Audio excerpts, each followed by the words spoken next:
Mis hermanos, otra vez estamos aquí estudiando esto, alusiones, imágenes y símbolos, cómo estudiar la profecía bíblica. Y mis hermanos, no se olviden, hay que predicar el Evangelio, hay que predicar. El tema de hoy día es las naciones, primera parte, y vamos a orar, mis hermanos. Santo, santo, santo Dios que estás en los cielos, cuán grande eres, Señor, grande es tu amor hacia cada uno de nosotros. Has enviado a Cristo para darnos una oportunidad de ir a la patria celestial. Ayúdanos, Señor, a estar unidos a Él.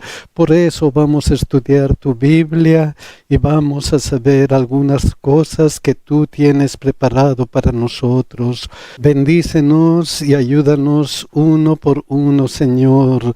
De una manera especial te pedimos por aquellos hermanos que han escrito en nuestra página del internet acerca de sus pedidos especiales.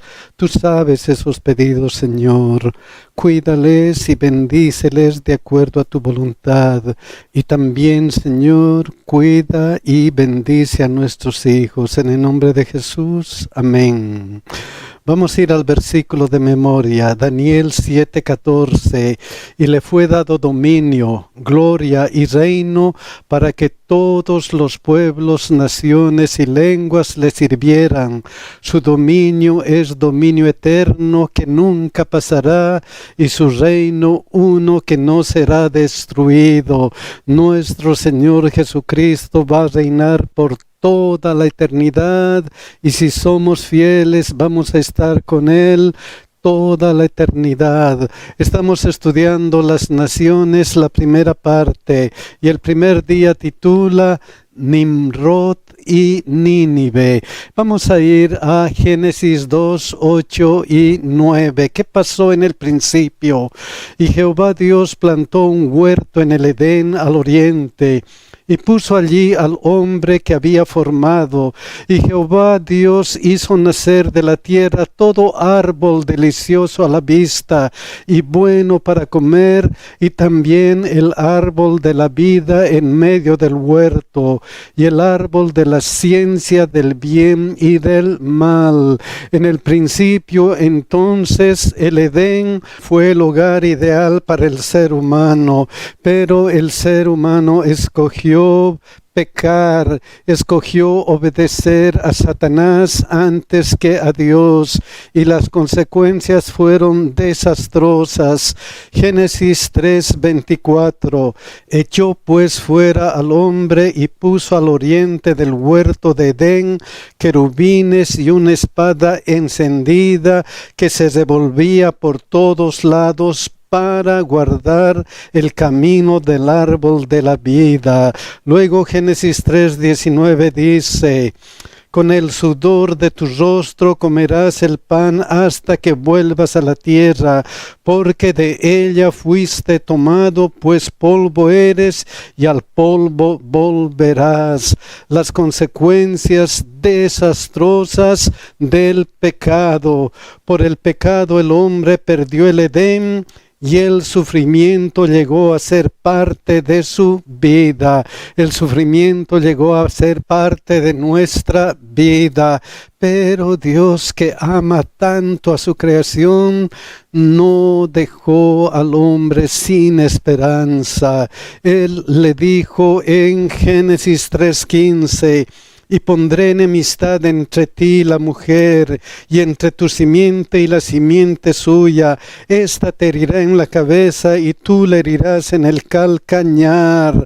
Dios prometió un camino de regreso al Edén, y ese camino era Jesucristo, porque de tal manera amó Dios al mundo, que ha dado a su Hijo unigénito, para que todo aquel que en él cree no se pierda, mas tenga vida eterna. eterna. Si aceptamos a Cristo, si hacemos de Cristo nuestro Salvador, entonces el Edén va a ser el lugar donde vamos a vivir.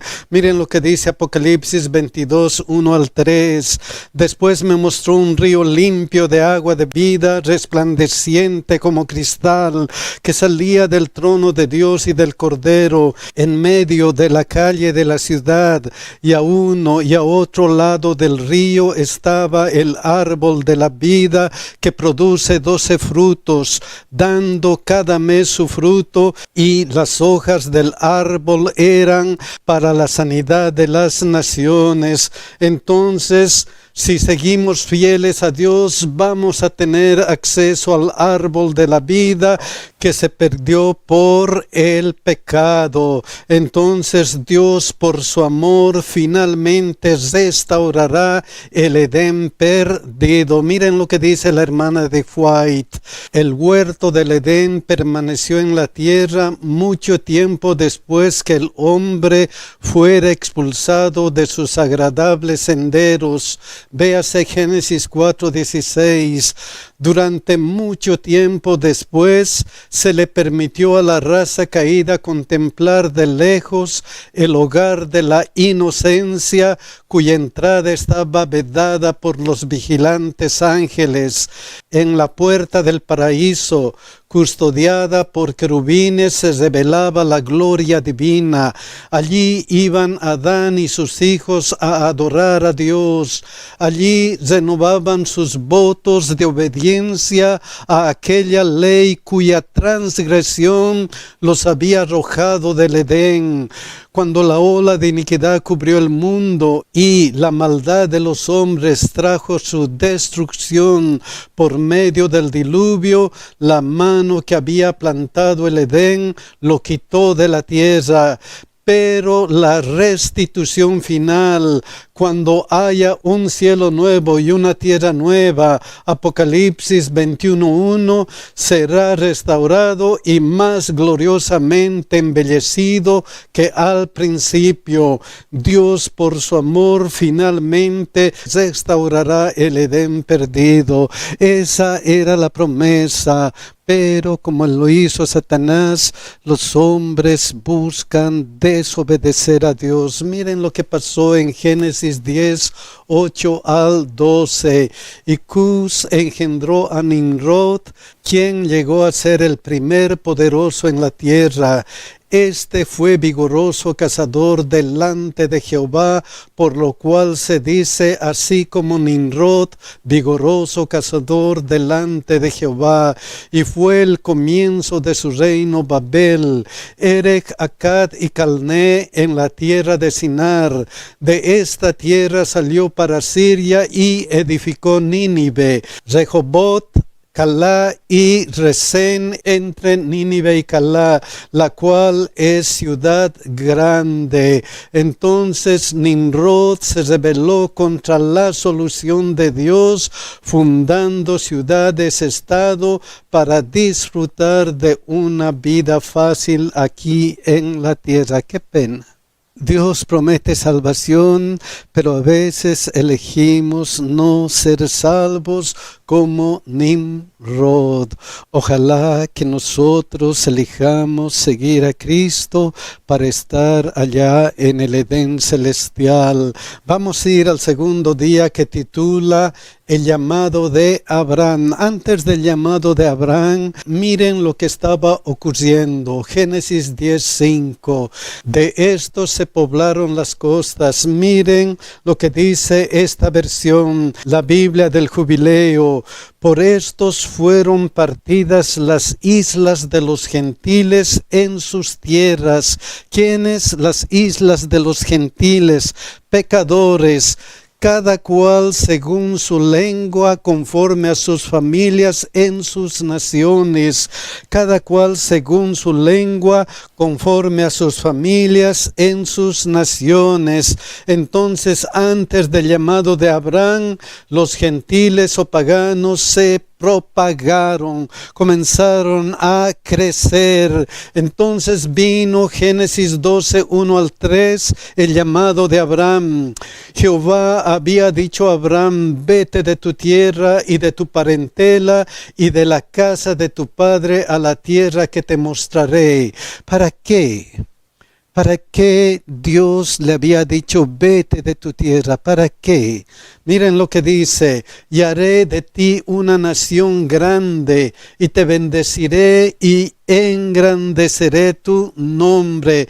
Los gentiles o paganos se propagaron y entonces Dios llamó a Abraham para ser una nación que contrastara con los reinos gentiles. La nación judía, el pueblo de Israel, debía ser diferente a los pecadores, diferente a los gentiles. ¿Qué más le dijo Dios? Y serás bendición y serán benditas en ti todas las familias de la tierra.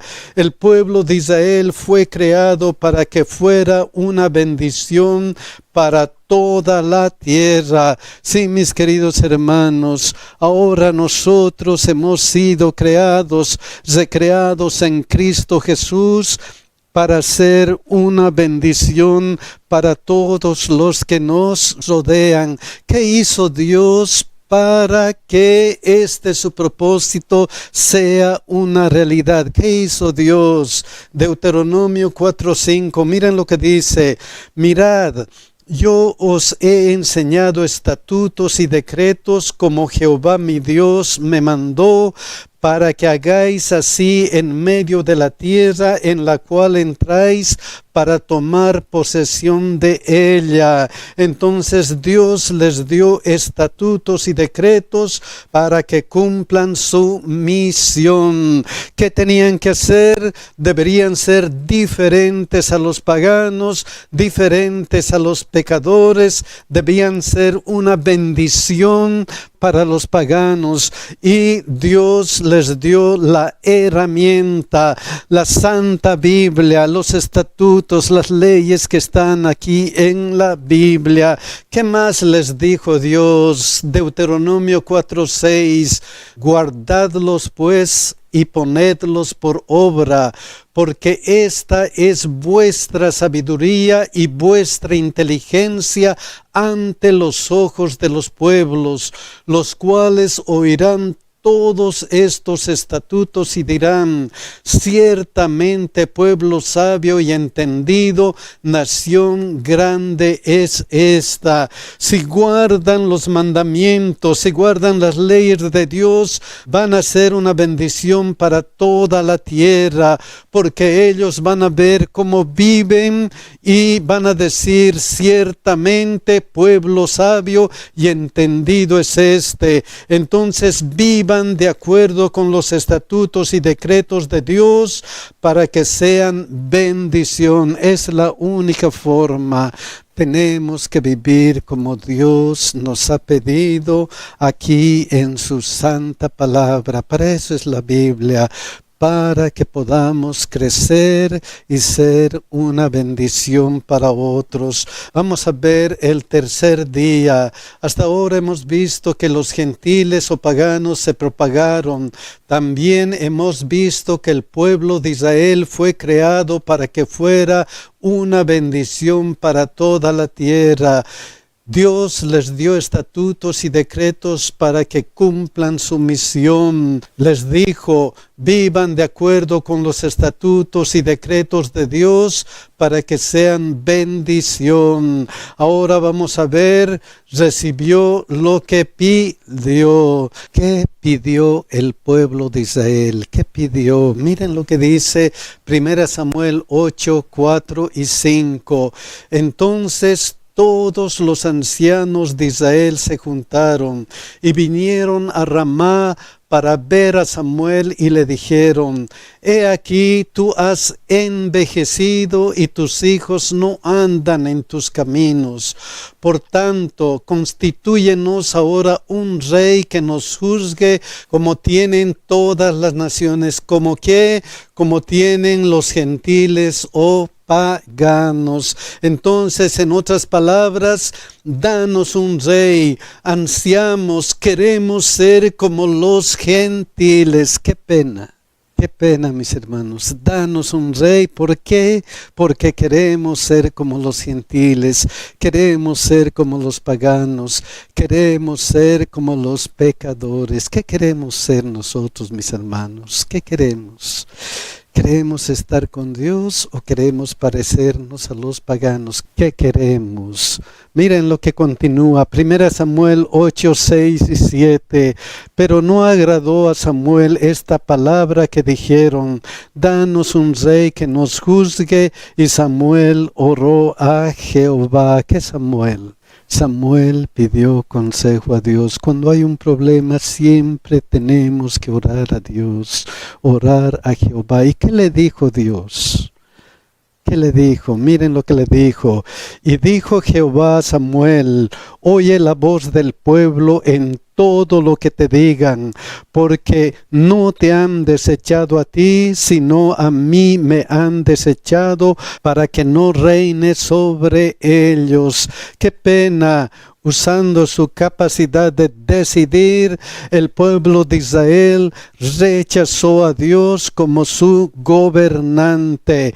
Quiso que un hombre, un rey, les gobernaran. Luego, ¿qué pasó? Miren lo que dice 1 Samuel 8:9. Ahora pues, oye su voz, mas protesta solemnemente contra ellos y muéstrales cómo les tratará el rey que reinará sobre ellos. Si ellos han elegido, si ellos han decidido tener un rey, dale su rey. Pero antes, muéstrales qué va a pasar cuando tengan un rey. Siempre Dios hace saber qué es lo que va a pasar cuando hacemos una elección. A Adán y Eva les dijo: si comen el fruto van a morir. Muéstrales qué va a pasar. Miren lo que dice 1 Samuel 8, 11 al 14. Dijo pues: así hará el rey que reinará sobre vosotros. Tomará vuestros hijos y los pondrá en sus carros y en su gente de a caballo para que corran delante de su carro, y nombrará para sí jefes de miles y jefes de cincuentenas. Los pondrá a sí mismo para que aren sus campos y sieguen sus mieses y que hagan sus armas de guerra y los pertrechos de sus carros. Tomará también a vuestras hijas para que sean perfumadoras, cocineras y amasadoras. Asimismo tomará lo mejor de vuestras tierras, de vuestras viñas y de vuestros olivares, y los dará a sus siervos. Y si continuamos estudiando los otros versículos, nos damos cuenta cuán desastroso iba a ser el rey. ¿Por qué? Porque habían desechado a Dios y habían elegido a un pecador gobernando a un pecador. Las cosas iban a ir de mal en peor. Entonces muéstrales las consecuencias desastrosas de su decisión. Les mostraron, pero 1 Samuel 8:19 dijeron: pero el pueblo no quiso oír la voz de Samuel y dijo: no, sino que habrá rey sobre nosotros. Se empecinaron y dijeron: no.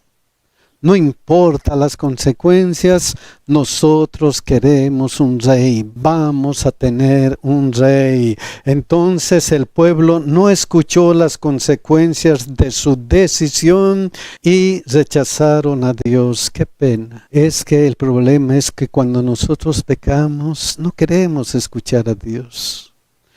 No queremos, nos rebelamos más y más y más, y eso nos lleva a la perdición. Esta su decisión fue desastrosa para el pueblo de Israel. ¿Por qué? Porque tuvo reyes. De esos reyes 31 reyes, 19 reyes de Israel y 12 de Judá, dice la Biblia que hicieron lo malo a los ojos de Jehová. Solamente 8 reyes de Judá hicieron lo bueno a los ojos de Jehová. Las consecuencias de seguir nuestras decisiones en contra de los caminos de Dios siempre son desastrosas. Ojalá que nosotros siempre decidamos seguir a Dios. Vamos a ir al cuarto día. Recordamos que el pueblo dijo: danos un rey, ansiamos ser como los gentiles, que usando su capacidad de decidir rechazaron a Dios como su gobernante. Luego les dijo Dios: muéstrales las consecuencias desastrosas de su decisión. El pueblo no escuchó las consecuencias de su decisión y rechazaron a Dios. Ahora vamos a ver lo que sigue. Los gobernantes de los gentiles. Miren lo que dice Mateo 20, 25 al 28. Entonces Jesús, llamándolos, dijo: sabéis que los gobernantes de las naciones se enseñorean de ellas, y los que son grandes ejercen sobre ellas potestad. Los gobernantes actúan mal. ¿Por qué? Ya hemos dicho, porque pecadores gobiernan a pecadores y generalmente eso es desastroso, especialmente con la iglesia. Muchos de los problemas de la iglesia radican en su compromiso con el mundo, con los gobernantes de las naciones. Por ejemplo, la unión de la iglesia y el Estado en el tiempo del Imperio Romano, en el siglo IV. ¿Qué pasó? Hasta el edicto de Milán, el año 313 después de Cristo, los cristianos eran perseguidos por Roma. Con el emperador Constantino eso cambió, terminó la persecución y el cristianismo se convirtió en la religión favorecida por el Estado. Y a consecuencia de eso, ¿qué pasó? Se promovió un cristianismo mezclado con prácticas paganas. El cristianismo, como el pueblo de Israel, estaba siendo influenciado por los paganos. Luego, el obispo de Roma comenzó a tener poder. Muchos de los problemas de la iglesia radican en su compromiso con el mundo. Eso pasó en la época del Imperio Romano. También vamos a ver la Edad Media y el dominio del papado de 538 a 1796. ¿Qué pasó? Se estableció un sistema en el que la Iglesia Católica tenía un poder político sobre reyes y naciones. Luego se persiguió a quienes no seguían las doctrinas establecidas. Se impusieron tradiciones humanas en lugar de la Biblia. Por ejemplo, el cambio del sábado al domingo. Muchos de los problemas de la iglesia radican en su compromiso con el mundo, y Jesús les advirtió de eso. Luego les dijo: mas entre vosotros no será así, sino que el que quiera hacerse grande entre vosotros será vuestro servidor, y el que quiera ser el primero entre vosotros será vuestro siervo. Como el Hijo del Hombre no vino para ser servido, sino para servir y para dar su vida en rescate por muchos. Entonces la iglesia debe seguir el ejemplo de servicio de Jesús. Nosotros, como miembros de la iglesia, debemos seguir el ejemplo de Jesús. Debemos ir a Jesús y nada más que a Jesús. Vamos a ir al quinto día, pero estamos diciendo que el pueblo dijo: danos un rey, ansiamos ser como los gentiles, que usando su capacidad de decidir rechazaron a Dios como su gobernante. Luego Dios les dijo: muéstrales las consecuencias consecuencias desastrosas de su decisión. Ellos continuaron y pidieron el rey. Y luego hemos visto que muchos de los problemas de la iglesia radican en su compromiso con el mundo. Danos un rey. No queremos que Dios sea nuestro gobernante. Pero Dios, ¿qué nos pide?